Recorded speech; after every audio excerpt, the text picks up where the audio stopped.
Eats ഷക്പാവത്തിലാവും രുചിയാകും ആരോഗ്യമാവും. ഇന്ന് സൂപ്പറായിട്ടുള്ള ഒരു റെസിപ്പിയാണ് നമ്മൾ ചെയ്യാൻ പോണത്.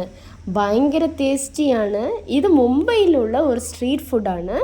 പാവ് ബജി എന്നാണ് നമ്മൾ പറയുന്നത്. ഞാൻ അതിൽ നോൺ വെജിൽ ട്രൈ ചെയ്തിട്ടുണ്ട്. പാവ് എഗ് ബജി.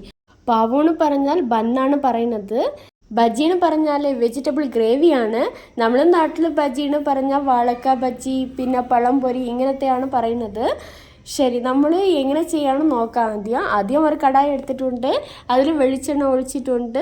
പിന്നെ നോൺ വെജ് സ്മെൽ വരാതിരിക്കാൻ വേണ്ടി പെരിഞ്ജീരകപ്പൊടി അങ്ങനെ ഇട്ടിട്ടുണ്ട്.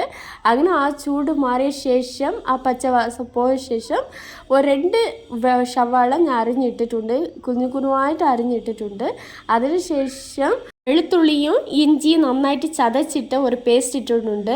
സൈഡിലോട്ട് 3 മുട്ട നന്നായിട്ട് അവിച്ചെടുത്തിട്ടുണ്ട്. പിന്നെ ബജിയിലോട്ട് 2 തക്കാളി നന്നായിട്ട് കുനുകുനുവാ അരിഞ്ഞിട്ടിട്ടുണ്ട്. പിന്നെ പെട്ടെന്ന് വേവാൻ വേണ്ടി 1 സ്പൂൺ ഉപ്പ് ഇട്ടിട്ടുണ്ട്.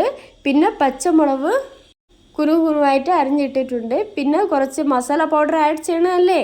മഞ്ഞൾപ്പൊടി, ചില്ലി പൗഡർ, അടുത്ത കാശ്മീരി ചില്ലി പൗഡർ, പിന്നെ മണത്തിന് വേണ്ടി ലാസ്റ്റായിട്ട് കറി ലീഫ് പൊടി കൂടെ ഇട്ടിട്ടുണ്ട്. ഇത് ഭയങ്കര വളരെ മണമാണ്. ഇങ്ങനെയൊക്കെ ഇട്ട ശേഷം വെള്ളം ഊറ്റാം. വെള്ളം ഊറ്റി നന്നായിട്ട് വറ്റിയ ശേഷം നമ്മൾക്ക് പിന്നെ മുട്ടയൊക്കെ ആഡ് ചെയ്യാം. ഇപ്പോൾ മുട്ടയെ നന്നായിട്ട് തിരുവി എടുത്ത് വയ്ക്കാം. ഇവിടെ ബജിയിൽ വെള്ളം നല്ല വറ്റിയ ശേഷം നമ്മൾ ഈ തിരുവി വെച്ചിട്ടുള്ള മുട്ടയെ അതിന് തന്നെ ആഡ് ചെയ്യാം.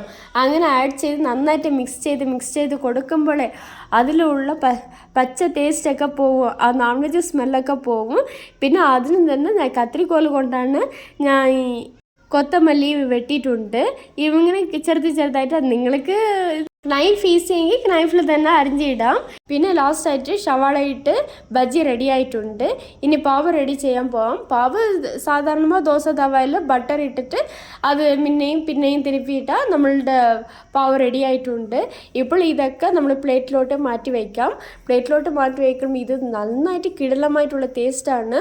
പ്ലേറ്റിൽ വെച്ചിട്ടുണ്ട്. പ്ലേറ്റിൽ കൊത്തമല്ലിപ്പൊടി പിന്നെ അരിഞ്ഞ് വെച്ചിട്ടുണ്ട്.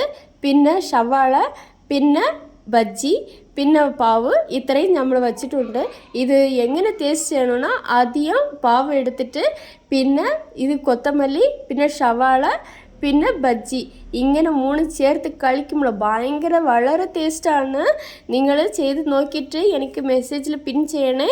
Thanks for watching. Tata bye.